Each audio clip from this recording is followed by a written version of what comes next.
Hey guys, what's up? Raging MTV here, and today I'm reviewing Resident Evil: The Mercenaries 3D for 3DS. Yeah.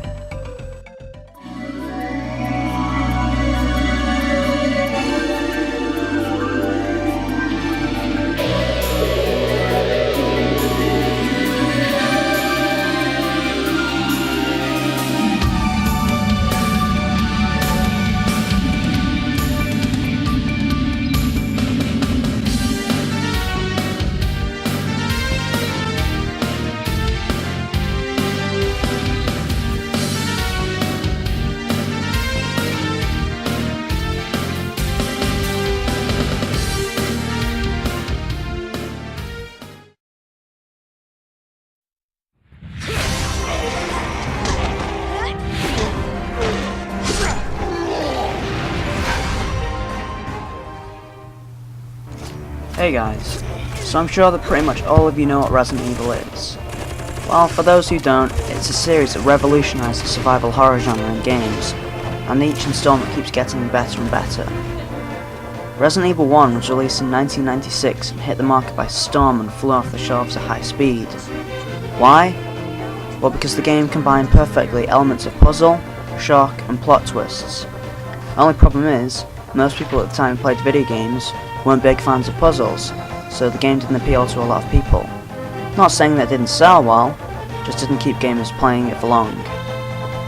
Or most games at least.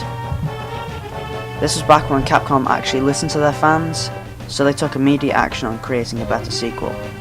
That brings us to 1998. Resident Evil 2 was released, and was set in a much more gritty setting, and the puzzles were a lot less hard, and there wasn't so many of them.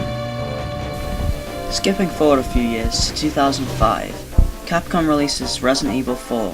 Once you've completed the game, you unlock the Mercenaries mode, a minigame where you have to kill as many enemies as you can in a certain time. Then in 2009, Capcom releases Resident Evil 5, also with the Mercenaries mode on, once you complete the game of course.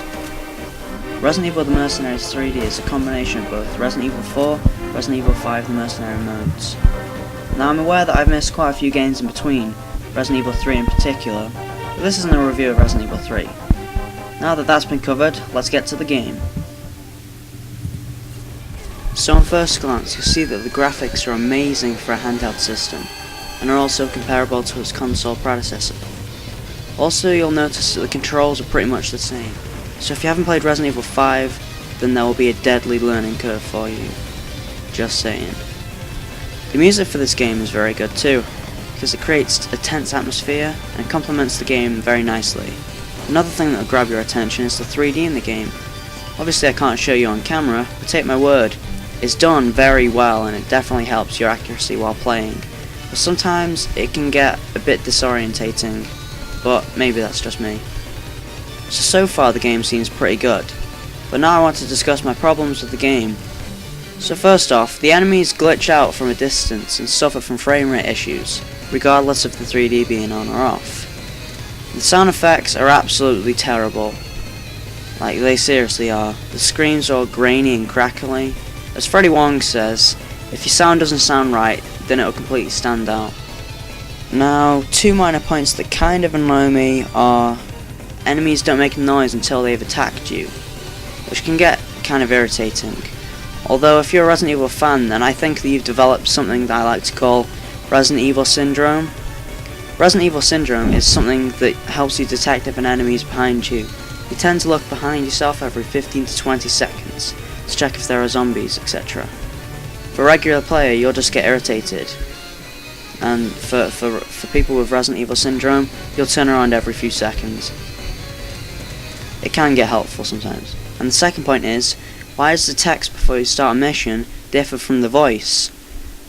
As minor as this may be, it is quite off-putting to read one thing and hear another. It's like when I'm trying to do homework and listen to dubstep. I can never concentrate.